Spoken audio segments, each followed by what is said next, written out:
Good morning, class. Can someone hear me?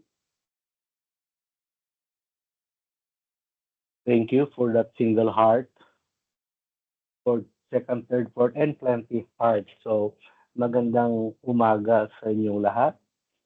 Sana nandyan kayo sa lugar kung saan napaka-komportable ng buhay nyo.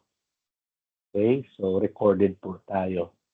Kaninang umaga, kunti lang dumating. Talagang medyo naano ako, na downhearted.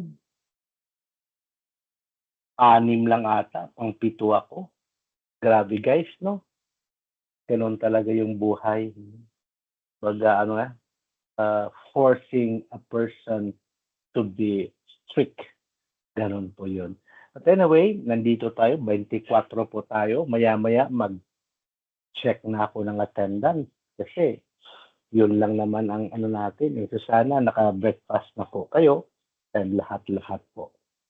So for today, I will discuss with you still the continuation of our lesson on intellectual property code. Okay?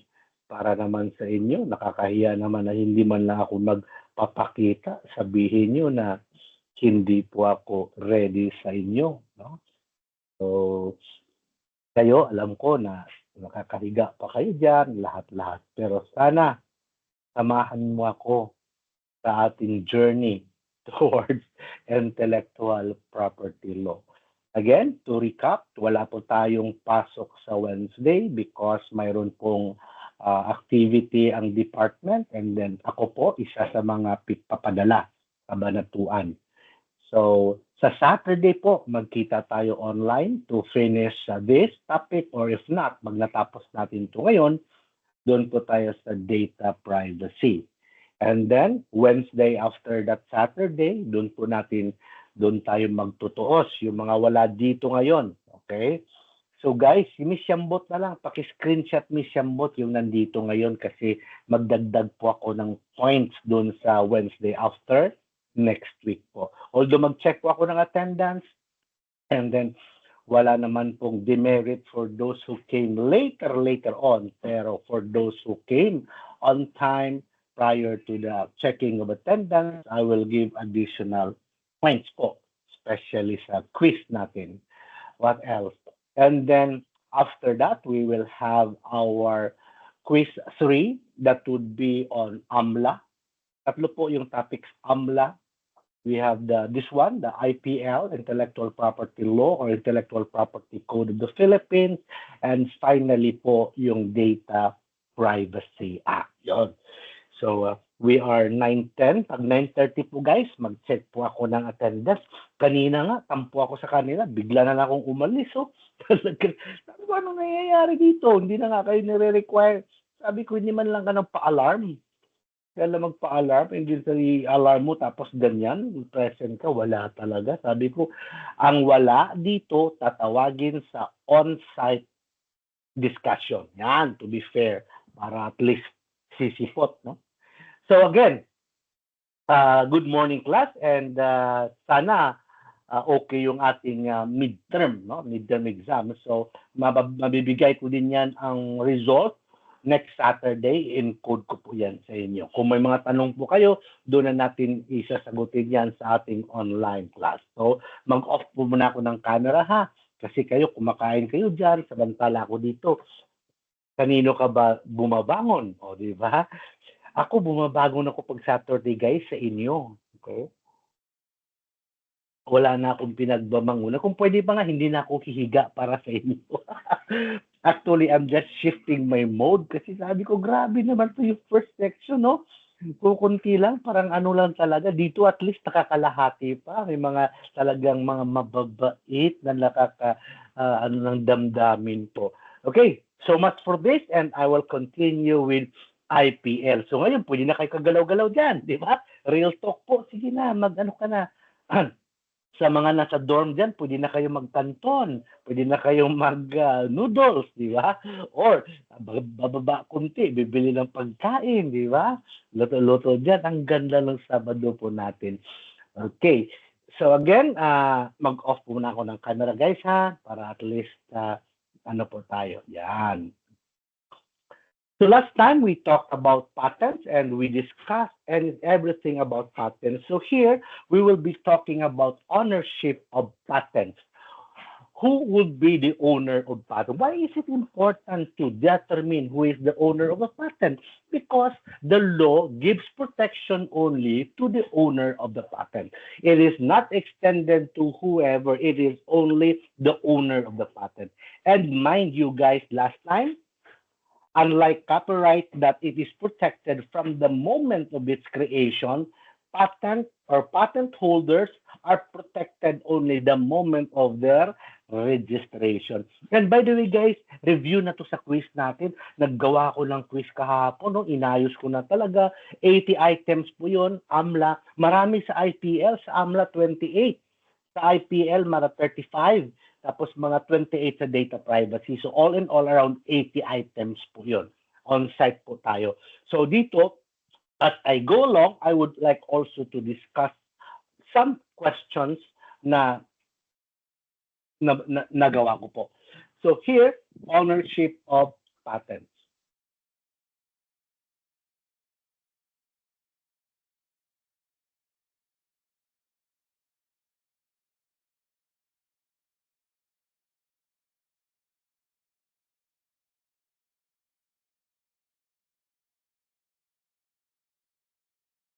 Okay guys, a bit guys, kasi alam mo na pag nasa bahay ka talaga, may mga interruptions, no? So here, ownership of patents. So the patent belongs to the inventor. Of course, ikaw yung nag-invent ng gamit or innovation of that existing invention or a process, then by all means, the protection is given to you.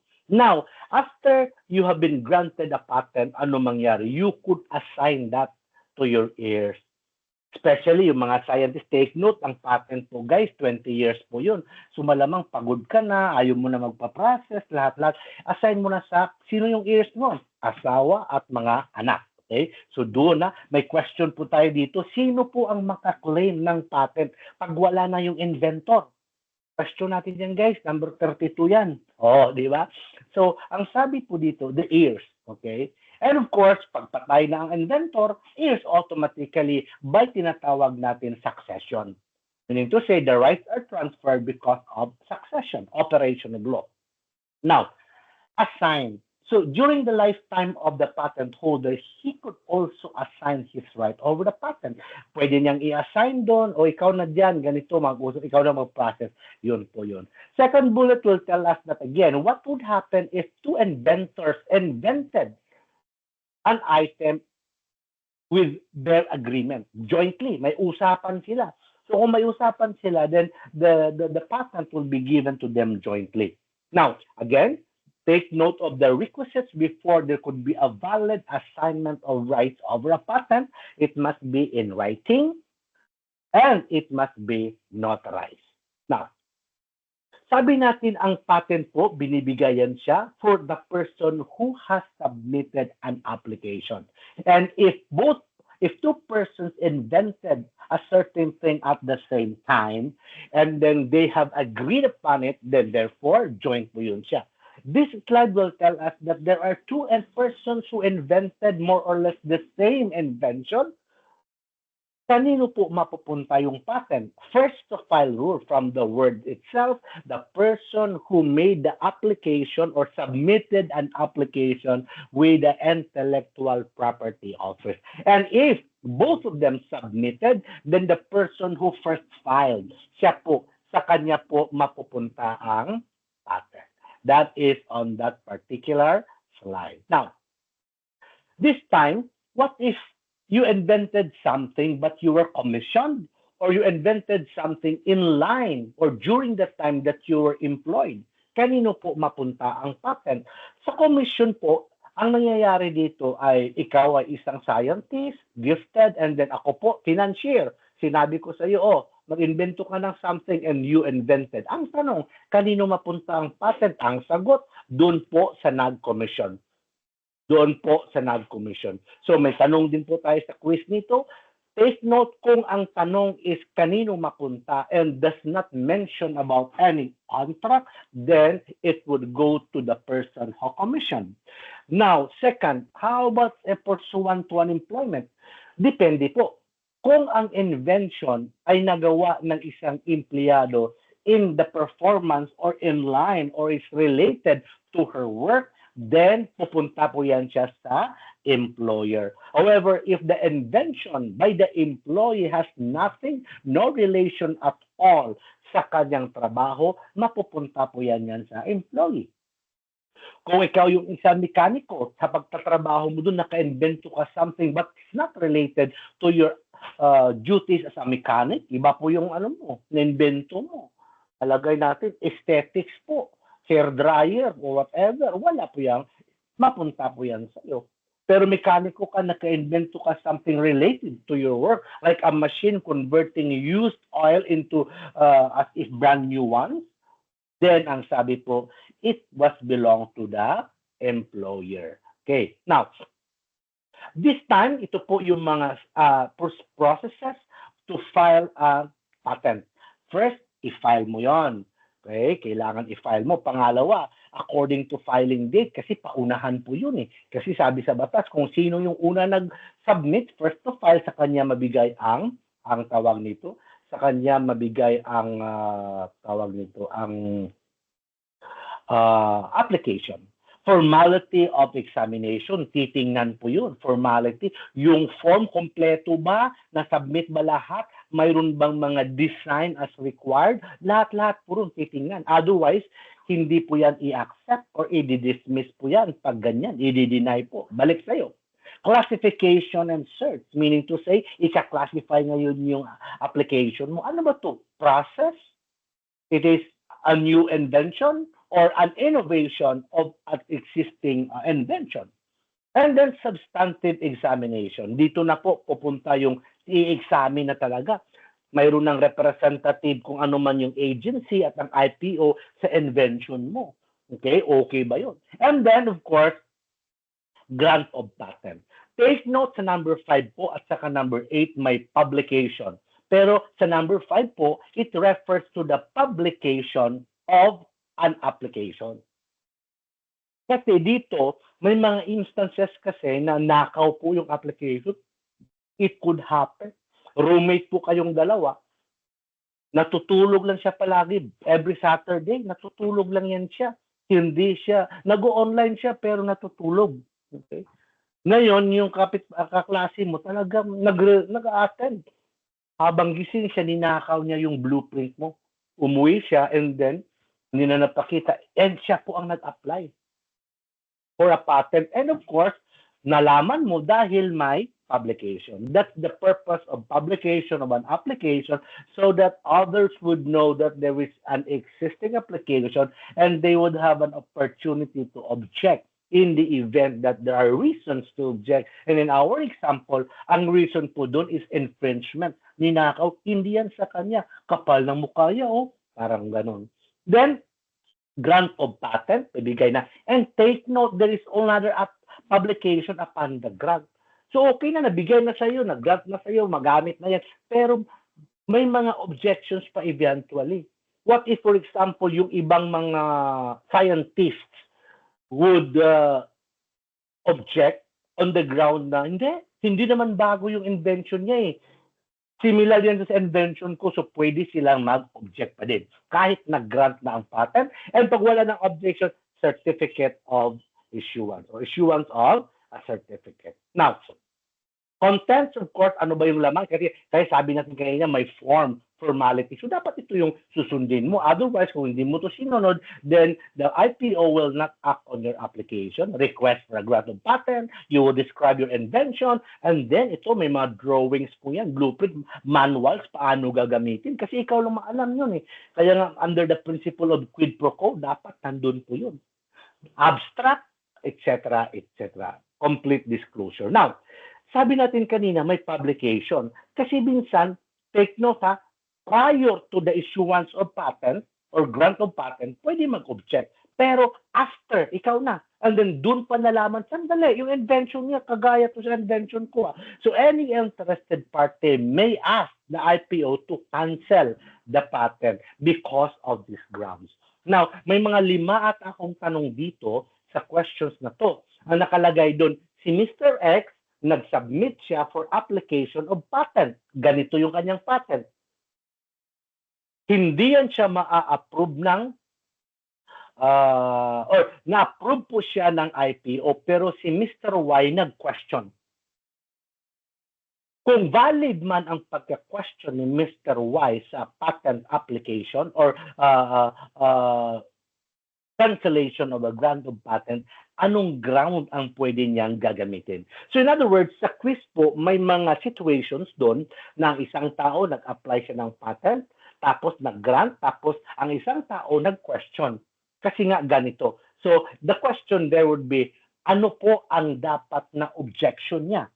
What could be his ground for the cancellation of patent? So nandito po, not new, now no disclosure against public morality, and there is an infringement. Ninakaw po yun, etc. etc. So familiarize yourselves on this cancellation of patent. Now, this slide will tell you na you are the inventor. Ikaw po yung nag-invent or nag-develop ng isang process, product, or thing, machine. Ngayon, ninakaw at ang iba po ang nag-apply. So this slide gives us what are the remedies of the true patent holder or the patent owner rather or inventor in the event that someone else who is not authorized, wala po siyang karapatan mag-apply ng patent, nag-apply. Yung sinabi natin kanina na nakaw, siya po yung nagnakaw, tapos siyang nag-apply, nalaman mo na lang. So within 1 year from publication, if you are the true inventor, you may file your cancellation for, you may file objection, no? For that particular apply. Anong pinagkakaiba guys kanina? Yung kanina kung balikan natin guys, grant na po ito. So balikan natin guys, grant. Ibig sabihin nabigay na po. So therefore, wala na, nabigyan na siya ng license, authority ng IPO. So dito, yun yung gagawin mo. Dito guys, sa kabila, application pa lang. Hoy, sandali, doon mo pa lang. Hindi pa nag-grant, nalaman mo na, sandali. Bakit siya nag-apply? Akin yun So within 1 year from the publication na minention natin kanina, pwede ka mag-file ng objection mo. Sabihin mo doon na ikaw po ito. And 3 po ang remedies na pwede mong gagawin. Pwede sabihin mo na, hindi, akin po yun. So i-substitute ako dapat dyan. Hindi niya na pangalan dapat a-appear dyan. Pangalan ko na. Pwede yun. Pero may mga iba naman na ayaw nila nun. Sandali. Bakit pangalan niyang naka-apply dyan? Ako ang inventor nun. So mas maigi from the start, sa akin talaga yun. So ipapa-cancel nila yun. Kasi it could later on be a room or a ground for disputes. So sabihin in years to come, no, after let's say 10 years, hindi naman talaga siya yung unang aplikante yan eh. Nag-substitute lang siya. So yung mga tao during that time, hindi nila alam na ikaw talaga yung true inventor. So maigi na lang na i-cancel na lang yan siya at ako panibago mag-apply. But it has the same effect. And of course, you will demand damages. So this is on patent application. Now, if you are a patent holder, then ito po yung mga karapatan mo. Take note. Number 1, talk about product. And number 2, talk about process. So sabi po dito, right to restrain. Pagbawalan mo yan, lahat sila, hindi sila maggamit yan pag walang authorization sa'yo. Take note of the word MUUC, no? Which stands for making use, offering for sale, or importing. So since ikaw po yung may patent or over that particular thing, process, or invention, then pwede mo yan sila ma-prevent. And same also process. Process yan, sa, for example, pag-develop ng isang medicine. Ikaw po yun. Lahat ng steps, lahat ng ingredient bang tawag nun, or chemicals, pwede po yan sila ma-prohibit. Rights conferred. Now, dito naman, limitations. Kung may right ka, meron ding limitations sa right. For example, nagpa-patent ka. Hindi mo you cannot prevent others from acquiring those inventions if it is already available in the market in the Philippines. Kaya nga mamaya mayroon tayong rule doon na bago i-release, dapat alam po ng patent o ng inventor. Because the moment that particular invention is offered already on the market, then hindi mo na mapagbawalan ka. Mayroon kang medicine po na pinapatent. And then, approved na po. And then, may nagbibinta na sa mercury drug. Bibili po ako, pwede mo ba? Can you prevent me from buying that particular product? Hindi po, because that is already open sa market in the Philippines. Or, if not in the Philippines, abroad. Okay? Ayaw mo muna dito, pinapatent mo dito. Ngayon, ang gusto mo, ang first release ng mga produkto mo, invention mo, hindi sa Pilipinas. Ikaw yung ikaw yung boss, ikaw yung nakakaalam because you have the control on MUOC, sabi natin. Gusto mo sa ibang bansa. Gusto mo sa United States mo muna anong tawag nila noon, i-reveal, 'di ba? Open doon. So, karapatan mo 'yan sa US. Doon ka. Ako may kakilala po ako sa US doon. Nag-acquire po sa pinadala sa Pilipinas, ginamit ko dito. Can you prevent me from using that invention in the Philippines? Kasi nga, sabi mo, wala pa yung available sa Pilipinas, hindi ko pa na-offer yan doon. Ako yung inventor. Sabi po dito, you cannot prevent what you call this one, the person in our example from using that one, because while it is true, it is not yet offered for the market here in the Philippines, it has been introduced elsewhere in the world. So, pwede parallel importation. Kagaya ng dati, COVID. Yung mga vaccine dati, hindi pa available sa Pilipinas. Pero yung mga mayayaman, yung mga companies na yan, natakot sila, pupunta na sila sa saan? Pfizer, sa China, Moderna, sa China, Sinovac. Bumibili na sila yun ahead of the purchase and ahead of the offering by the inventors of those medicines or vaccines in the Philippines. So, pinagbawalan ba? Wala. Hindi pinagbawalan ang pag-purchase. Pero sir, bakit hindi ito? Iba yung pinagbawalan dati. Pinagbawalan ng DOH, yung mga companies na gamitin ang vaccine na binili nila sa abroad kasi sabi nila DOH daw ang mag-administer ng pagturok. Yan. Kasi daw baka may complication, etc. That's another thing. Ang sa atin lang dito, pag binili mo sa abroad, even if it is not available here in the Philippines, the inventor cannot stop you from using here in the Philippines because it has been available elsewhere in the world. Now, dito naman sa BCD, nakikita mo ang purpose. Bibili po ako ng invention mo. Okay? Tapos ginamit ko for own commercial, not non-commercial, pwede po yun. Or ginamit ko for experiments. Alam naman natin na sa patent po encourages innovation. So therefore, if there is not existing innovation, pwede ko yung, anong tawag sa Tagalog, blanketin ko yun, whatever the term is, na buksan ko, pag-aralan ko, and out of my own analysis, I could come up with a new invention. Pwede po yun.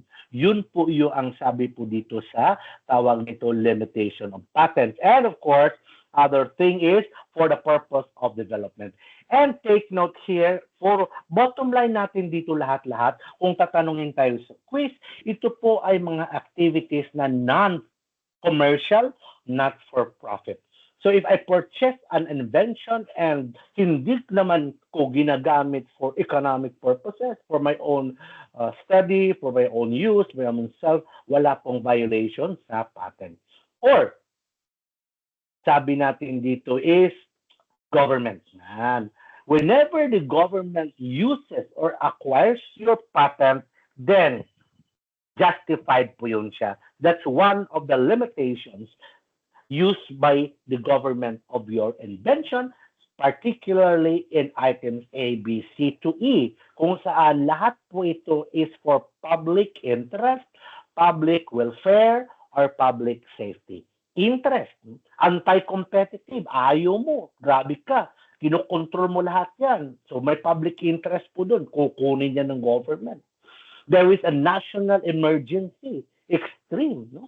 Mayroon kang invention na ito lang yung magka-cure, for example, sa isang disease sa Pilipinas, hindi mo i-share, kukunin yun. Non-commercial purpose. So if you are confronted with the problems on the limitations of the patent rights by the use of the government, titingnan nyo lang kung legit ba ang reason why the government is taking over that invention. If it is legit, then that is a justified limitation. Doctrine of first exhaustion or doctrine of first sale, ito yung sinabi ko kanina. Makikita nyo guys sa mga inventors, dapat bago yan i-release sa public, dapat ano yun, mag-usap talaga kayo ng ano nun, ng tawag nito, company. Kasi kung ako yung inventor, kadalasan mga scientists, particularly sa simula po, wala pa naman sila mga pera. Kaya kagaya yan sa libro. Mag-publish po ako ng book, gagawa po ako ng libro, wala pa naman akong ganong pera. Or minsan, ayaw ko naman mag-shoulder ng publication expenses, etc., printing, etc. So mag-tie up po ako sa mga publishing corporations and companies. Ganon din po sa sa patent. Mayroon akong invention dito. Hindi ko naman, ayaw ko mag-spend ng pera dito. So, mag-tie up po ako sa companies. Ang sabi po dito sa doctrine of exhaustion, ang control lang ng isang inventor on the first sale. Kaya nga, kung sa libro yan, kung sa mga sa invention yan, dapat ikaw po at ang company na tie up po, mag-usap o magkanong kita nyo, lahat. Because once it is offered already in public, hindi mo na yan siya. Mayroon ka ngayong invention no vacuum. Iba yung vacuum mo. Lahat. Anong klase? Anong innovations sa vacuum?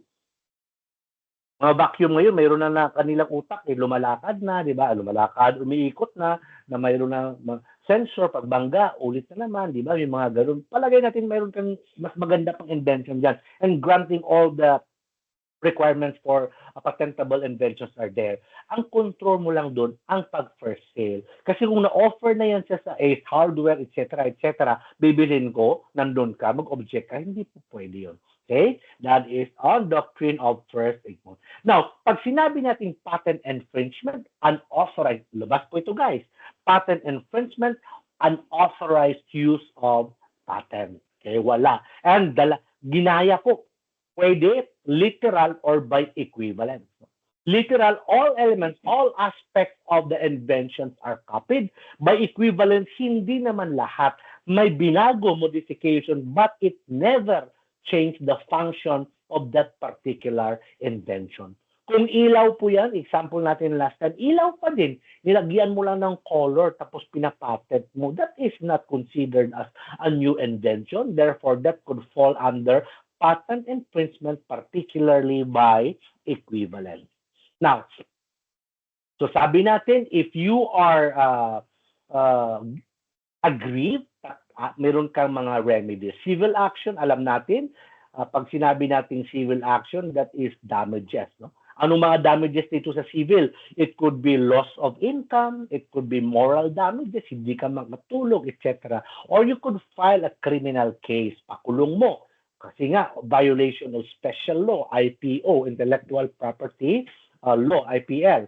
Or administrative, ibig sabihin, fine. Mayroon siyang penalty also in a form of money and action to destroy those infringed materials. These are defenses naman. Pag kinasuhan ka, sabihin mo na invalid ang patent, prescribed na po, lahat-lahat. Let's go to trademark. Trademark from the word itself, no? Ibig sabihin, mark po yan siya that represents a certain product or a certain service. So dito po, take note, visible. Daming tanong dito sa slide na to, visible sign. Paano ka, how could you have a what you call protection on a certain thing that is not visible? Kaya nga trademark, para makita po yan. And trademark distinguish your product with that particular mark from others. Coca-Cola, Pepsi-Cola. Okay? Kung mga lahat-lahat, watches, ganun din po. They have their own trademark. Even cars, di ba? Mahilig kayo na maglaro dun sa cellphone na mga logos, no? Those are example of trademarks. Take note, ito, another, any word, name, symbol, device, kahit wala po, or symbol lang, kahit walang words, pwede po yan siya ma-trademark. Collective mark, lahat po yan. It represents a collective product. Example natin dito, halal. Okay?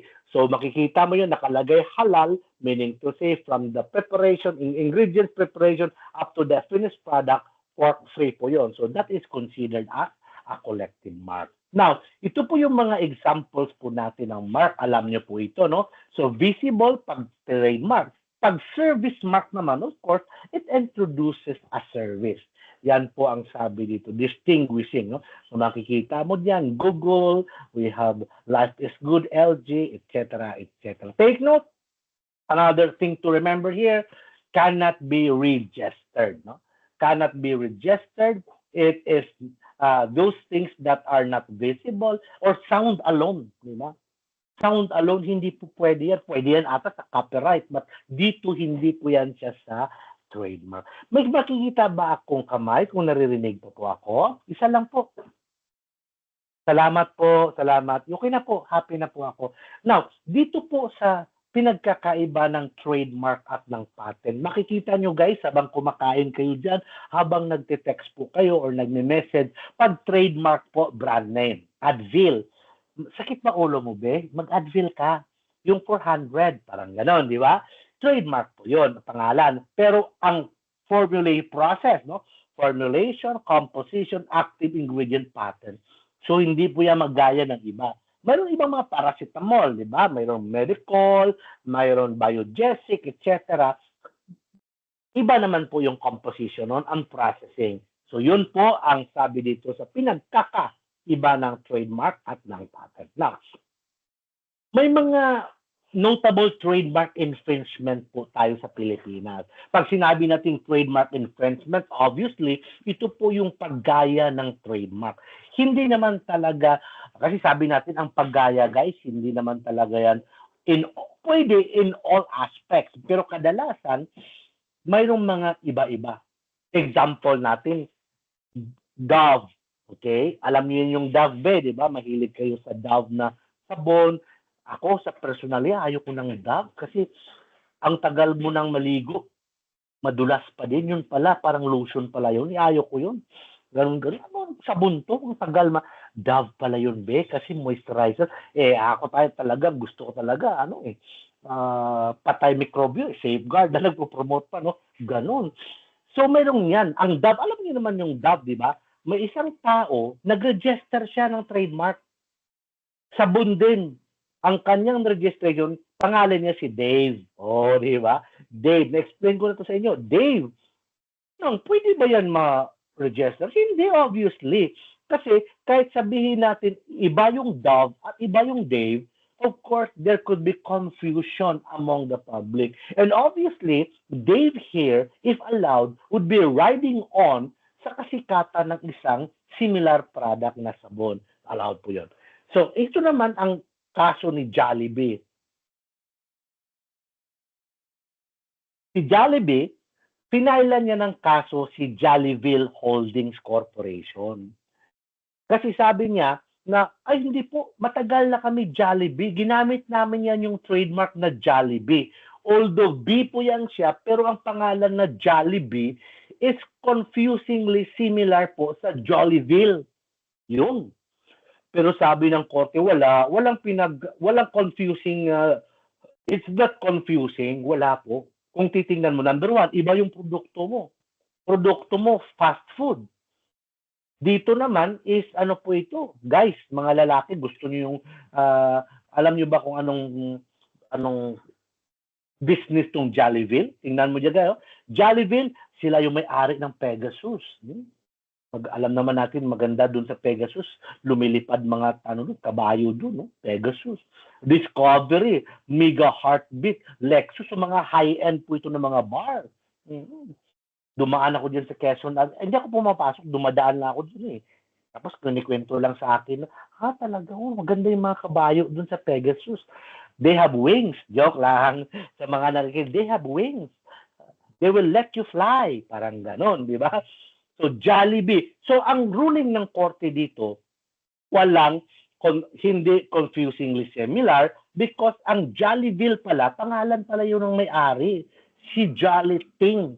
So, Jolly. So, sabi ng korte, hindi. Kaya nga, makikita natin sa slide dito, sad si Jollibee, naiiyak siya, ganon. There is no infringement. Now, dito naman, ano to? Del Monte. Pag sinabi natin Del Monte, alam naman natin talagang ang unang Del Monte, ketchup po yun, no? Ketchup. Ngayon, may isang produkto, Sunshine Sauce. Ang Sunshine Sauce, nagpalabas sila ng soy sauce. Hindi po ketchup, but soy sauce. Palabas sila ng soy sauce. Ngayon, sa soy sauce nila, nilagyan nila, maliit lang kasi yung picture dito pero nilagyan nila ng Del Monte sa gitna. Nag-question yun yung Del Monte. Sabi ng Del Monte, ay sandali, IPO. Infringement yan. Ba't ka magamit ng word na Del Monte?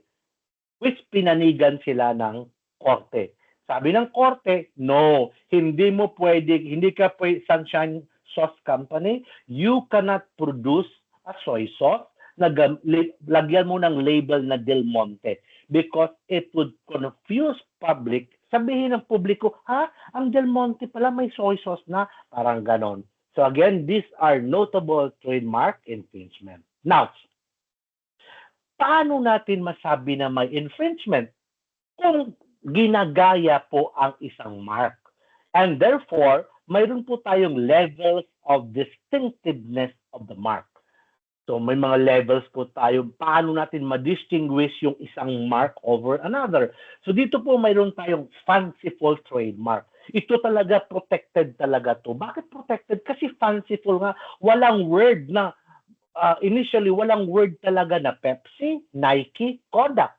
Tapos gayahin mo pa. Pag ginaya mo, obviously, infringement mo yun. Kasi wala Pepsi. Wala namang word na Pepsi. Another is arbitrary. Mayroong word na nag-exist but there is no relation between that word, the trademark, and the product. For example, camel. Ang unang camel po, ano po yan sa sigarilyo? Anong kinalaman ng sigarilyo sa camel? Tanduay, guys, di ba? Ang ganda talaga ng tanduay, di ba? Yung mga, anong kinalaman ng model na sumasakay sa kabayo at tanduay, di ba? Shell. Anong kinalaman ng Shell? Yan Shell sa gasolina. Parang ganon. Arbitrary. Suggestive naman, generally protectable because may relate po yan sila sa produkto. Like, for example, Jaguar. Mabilis yung Jaguar, so mabilis yung kotse. Descriptive naman, always protectable. Okay? And of course, finally, generic. Wala po yun. Granola, escalator, Band-Aid because kahit hindi ka mahiya magtanong, generic po yun. So therefore, granola, Band-Aid, walang protection. So again, this distinctiveness of the mark is important because it will give us the idea whether a mark has been infringed or not. Either the infringement would be total or could only be similar. So yun po yung sa distinctiveness of a mark. Now, ano naman pinagkakaiba po ng trademark at ng trade name? Sa trademark, goods po yan at services. Alam natin, di ba? Lacoste, okay? Ano pa ba yung mga polo shirt? Polo, Penguin, ano pa ba? Bench, no? Those are trademark. Trade name, enterprise po. Kagaya ng McDo, trade name po yun. Ang corporation, McDonald's Corporation. Pero yung kanilang trademark, letter N. Parang ganon. Take note of the trademark and trade name. Now, take note also that ang trademark protection is given only the moment you register that one. Similar to patent, trademarks, right over trademarks are given through registration. Registration. Yun po ang sinasabi po dito. So the moment may trademark ka dyan, tapos hindi mo pinaregister, walang protection yan. Tapos may trademark ka, ginagaya-gaya ko. Di ba may mga sa inyo dyan, pag na-board na sa klase, nagdo-drawing-drawing ng kung ano ng mga logo. Violation ba yan natin? Hindi po, kasi purposes mo yan sa sarili mo. You did not gain economic benefits out of that. So, acquisition of trademark. Now, take note, kung ang patent po ay 20 years, trademark is 10 years. And sa trademark po, sa patent kasi papakita mo na ikaw po yung inventor at ginagamit mo yon. Sa trademark, hindi mo na kailangan ipakita na ginamit mo. Because, or walang, in other words, in trademark, there is no requirement of prior use. And trademark registration, what is required is that you have it registered, and after 5 years, you must file an affidavit of declaration of actual use. You would show to the IPO that after registration, you've been using that particular trademark for the past 5 years. Kasi ang mangyari ngayon, ano tayo ngayon? 2025. Nag-apply ka ngayon. So hanggang 2035 po. So sabi ng batas, hindi mo na kailangan ngayon papakita bago ng application mo yun, na ginagamit mo yun. Enough na po na nag-apply ka. Pero ang condition lang is that on the 5th anniversary, so 25 tayo ngayon, 26, 27, 28, 29, 30, on 2030, from January, or ano tayo ngayon? October, from October until September of 2030, dapat mag-submit ka ng affidavit of actual use. Yun lang ang sabi sa batas. Now, kung mayroon tayong mga invention na hindi mapapatent, mayroon din tayong mga marks na hindi po pwede mapa-registered. Kagaya nitong mga immoral, deceptive. Immoral, deceptive. Example natin dyan, Playboy. Mga Playboy, bakit? Kung tutuusin, pwede naman sila gumawa ng trademark ng babae na naka-skimpy, etc. Pero immoral. Kaya nga sa Playboy, ang kanilang mga trademark nila, bunny or rabbit. And alam nyo pa yung mga ibang mga adult sites, di ba? Hindi po pwede ang kanilang logo is immoral. Or matter that disparage a person. Kagaya dati dito, mayroon tayo sa Makati po guys, kung nakikinig pa kayo o nakapunta kayo dito, may Buendia. Ang Buendia dati, ang tawag nun ay, Buendia dati, ngayon, ang street nun is Hill Puyat. Si Hill Puyat po ay isa siyang senador. Dati, Senate President. Ngayon, since may portion dito sa Makati sa Buendia na puro call center, ang mga tao pagod. Pagod ang mga tao, walang tulog, umaga lalabas, alas 8, alas 6, so talagang ganyan. May isang produkto na gumawa sila ng logo, parang street sign, nakalagay sila doon, Hill Tulog Street. Imbis na, instead of Hill Puyat, ginawan lang Hill Tulog Street.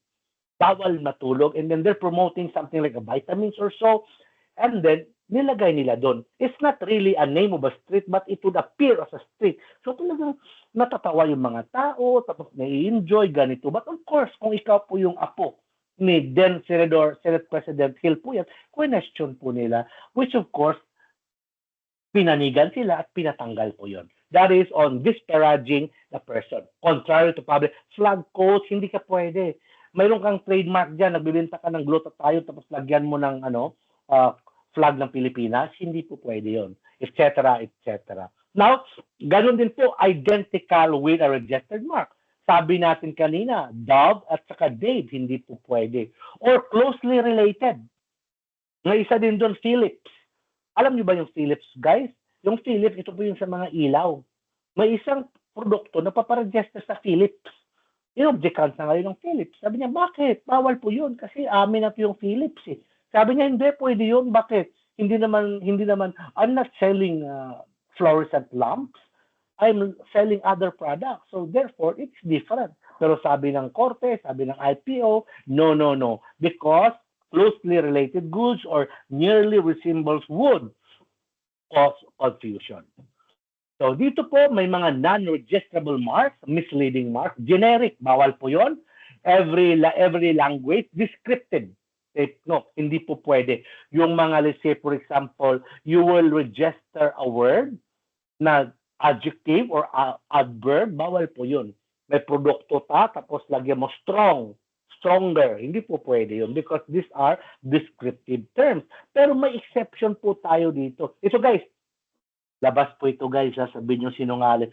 Color alone, hindi po pwede mapa-trademark yan. Color alone or shape alone, hindi po pwede po yun.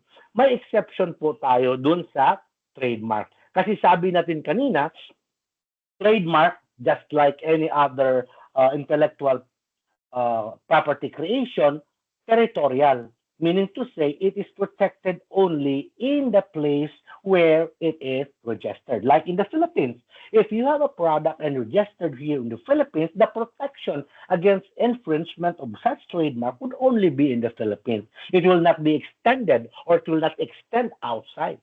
Pero meron tayong rule. Ang rule natin dito is well-known marks. We are a member, Philippines, a member of United Nations, and we acknowledge and we honor inventions and even trademarks abroad which is internationally known. For example, Gucci, Versace, okay, bags. Granting it is not registered here as trademark in the Philippines, you cannot have these words registered. Gagawa ka ng bag mo tapos i-register mo ang bag na Gucci, Versace sa bag mo o sa ibang produkto mo. Tapos sabihin mo, hindi po, okay to kasi first registration naman ako. Ako yung una dito sa Pilipinas. Sabi ng batas, no. While it is true that granting Gucci, Versace is not registered here in the Philippines as a trademark, but it is a well-known mark internationally and therefore it deserves recognition as well as protection. So kahit ganun pa man, hindi registered dito, hindi ka allowed. Okay? Kagaya ng Apple, McDonald's, Pepsi, and Nike. Kasi nga, binibigyan sila ng international recognition. Sino po ang may-ari ng trademark? Of course, ikaw po na nagpa-trademark. Okay? Yan po ang sabi dito. Trademark infringement, take note, labas po ito kung walang authority. Walang authority to use such mark. Colorable imitation, sabi natin kanina, hindi naman talaga ginaya, but there is that imitation which resembles most of the features of the mark and would lead to confusion. So sabi po dito, bawal po yun. Mag-confuse yung mga tao. Talaga, mayroon ng produktong ganyan o matibay po ito, bibilhin ngayon. So that is considered as a trademark infringement. Now, ito po yung mga some trademark infringement po natin. Makikita natin, no? Itbulaga, di ba? So, alam mo naman, nagkakaso-kaso po to sila, di ba? Yan. North Face. Tingnan mo guys, colorable imitation na. North Face, tapos the South Bat. Nag-question po tong North Face. Maliban na sa sinisira mo yung produkto, talagang ginaya mo. Kung makikita mo naman doon, hindi naman talaga gaya, but colorable imitation. Kagaya po dito. Ang una doon, UFC. Nag-apply po yung kulina. Sabi ng UFC, bawal po yun. Ginagaya mo lahat, no? Tapos kung yung mga tao nagmamadali, baka pagbili sa isang department, sa grocery store, mahila po yun. Dato puti. May nag-register Rajapuro. Bawal po yun. Dato puti. So natural, no objection. So these are colorable infringement. Gaya nito, 7-Eleven. Common po ito. 7-Eleven, 7-Evelyn. Di ba? Galing ni Evelyn. Ginaya niyo. So that is trademark infringement. Ito. Fishball. Facebook. Violation talaga yun, di ba? Facebook at Facebook. Big Mac. Yan. Anong point natin dito? All of these are example of trademark infringement. Pero ang tanong, bakit hindi sila iba nagkakaso? Because if a person who violated your trademark rights, wala namang potential, walang capacity, or hindi naman nagde-derive ng malaking income, hinayaan na lang po yun. Again, my point is, under the law, they have the right to file a case. Pero ang tanong, mayroon ba silang makukuha? Or mayroon ba talagang fear sa kanila? Practical sense, wala po. Kagaya 7-Evelyn. Kakasuhan mo talaga si Evelyn yan? 7-Eleven ka? Hindi na lang. Wala ka naman, saka alam mo naman hindi ka threatened.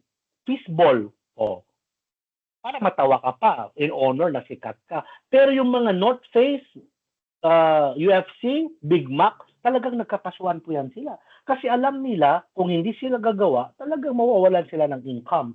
Lost income po yun because of that. So again, violation of trademark or trademark infringement is one thing. Pursuing a case is another thing. But all of this, they have the right to pursue. But my point is, pwede ba yun? Lucrative ba? Practical ba? That would be another story. Now, so elements of a trademark, kung mayroon kang trademark, registration po yan ha, lahat, likelihood. So ito po yung mga rules natin sa trademark infringement. May-ari ka, ginaya, reproduce, wala kang authority. Number 2, related sa content, and so on and so forth. The test of confusion.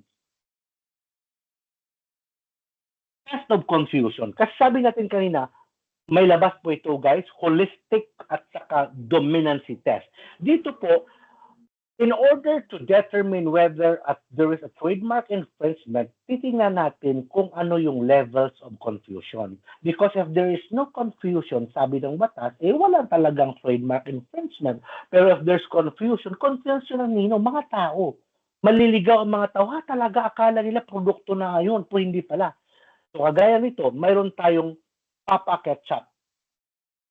Tapos, nag-register din yung Papa Boy Lechon Sauce. Nag-object ngayon yung Papa Ketchup. Sabi niya, sandali, hindi ka pwede yung pa-register ng Papa Boy Lechon Sauce. Sabi niya, bakit hindi? Ketchup kayo, sauce kami. Iba naman po yun Pero sabi ng korte, mayroong confusion. Kasi nga, in-apply nila yung dominancy test. Ano ba yung prevalent features? Again, sa quiz po natin, if you are asked about dominancy test, ano ba yung prevalent features ng mark? Okay? Ano ba yung prevalent features ng mark na yan? So, we have here, dominancy. So, ang ketchup at ang soy sauce, parehas yan siya sa pagkain. So, therefore, there is confusion. Ito naman tayo ngayon, totality. Alam nyo guys, yung Lee, di ba? Pantalon po yun. Ginaya yan ng Mr. Stylistically. Kung titingnan nyo sa logo, parehas-parehas talaga. Nilagyan lang ng Mr. sa gilid at maliit na stylistic sa taas. To appear na talagang to appear na iba. Pero take note, ang in-apply ng korte dito, holistic. Take note holistic or totality test. So walang confusion daw, sabi ng korte. Sandali, walang confusion dito. Bakit walang confusion? Kasi i-apply natin yung totality o holistic approach. Ano yun? Pag bumili ka ng pantalon, talagang isusuot mo. Iti-test. Test ba tawag nun? Basta susuot mo, i-try mo. I-fit mo. Ngayon, sa pag-fit mo, talaga makikita mo yung brand, makikita mo lahat-lahat, ang texture, ang maong tunisali. Dito naman sa Mr. Stylistic, synthetic. So there is no confusion. Yun yung sabi ng korte. Other factors, idem sonams, pangdinig. Kagaya nito, magkatunog sila. Picogenol at picogenol. Infringement po yun. Kasi pag sabi mo talaga, parehas yan sila. Dermalin. Ito, guys, girls, gusto nyo to. Dermalin at saka dermalin. Yan. May infringement po yun. So again, test of confusion. Take note of dominancy. Ano ba yung prevalent features ng product? Nagaya ba? Totality, lahat, all aspects po. Doctrine of secondary meaning, sabi po kanina, you cannot have a trademark that is an adverb or adjective or describes a thing. However, there is an exception. Ito po yung ang kaso ni ang tibay. Okay? Ang tibay. Sa ang tibay, ito po yung sandals or bakya sa Mandaluyong. Ang pangalan nila ang tibay. Natural, adjective yun. So sabi ng iba, hindi po pwede i-register yan. Ang tibay, sabi mo, general rule, hindi pwede mag-register ng trademark na ang descriptive. Pero sabi ng korte, pinagbigyan to ang tibay because of the long usage. And of course, Filipino pa na produkto. So sinabi ng korte, okay, bibigyan na natin yan ng protection. So ang tibay is registered even though that has a secondary meaning. Here, unfair competition. Ito po yung ating discussion, trademark infringement and unfair. Guys, labas po itong unfair competition. Passing off. Sa unfair competition, pinapalabas mo kasi na ang produkto na binibinta ko ay produkto mo. Passing off, di ba? So like for example, mayroon po akong produktong Dave. Pinapalabas ko ngayon na parang Dove yan. Sa'yo po ito. Yun po ang ibig sabihin no ng unfair competition. So take note of the difference here. Unauthorized trademark, intent, etc. I hold responsible for the difference on unfair competition. Now, remedies, ganun pa din pag nag-file ka ng kaso, kadalasan talaga administrative fine, civil action is damages, and criminal action is kulong. Take note here, mayroon concurrent jurisdiction. Pag sinabi natin exclusive kasi doon mo lang isampa. Concurrent, both offices or both authorities like Office of the tawag nito Bureau of Legal Affairs ng Intellectual Property Office at Regional Trial Court, mayroon silang concurrent jurisdiction. You can file at your option a case either sa korte or mismo administrative dun sa IPO. And finally, trademark. Lapit na po tayo, 15 minutes. Trademark po para next time, ano na tayo, data privacy na tayo next Saturday. Sa copyright po, alam naman natin, original. Take note, in-underline ko yan, original expression of creativity. And unlike other intellectual property creations, the protection of copyright is from the moment of its creation. So copyright, lahat po yan, kanta, literary works, dramatic musical, lahat-lahat. Marami po to guys. Kagaya nito, marami po to sila. So lahat-lahat po to ay pwede mo maka-copyright. So tandaan lang natin guys para sa ating easy reference kung anong hindi po pwede maka-copyright. Libro, periodicals, lecture, letters, lahat po to pwede mo maka-copyright. And the protection is the moment you make it, for as long as that is an original composition. Kanta. Kaya nga maraming kaso sa copyright. Kasi ang una, kung compose ka ng kanta, hindi naman sikat. Sino mag-akala na sisikat yung pusong bato? Diba? So, composition nun, a person from Tondo, desperate siya, kanta-kanta, compose.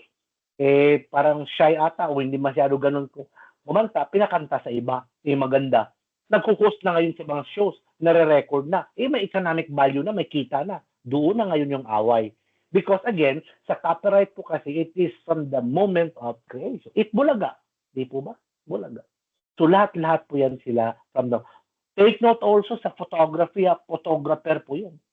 Kung ikaw model, tapos pinicturan ka ng boyfriend mo, ang may-ari ng picture doon, ang boyfriend mo.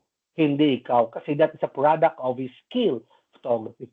So pag bininta yan, sa kanya pong kita, hindi sa'yo. Kaya lang, magpaalam siya sa'yo. Otherwise, data privacy yun. Okay? So take note of copyrightable. Ito, si Willie Rebillame, alam na natin itong kaso ni Willie, pumunta siya sa iba-ibang mga station, kinasuhan siya ng ABS. Sabi, hoy, hindi mo pwede madala yung segment mo yun na,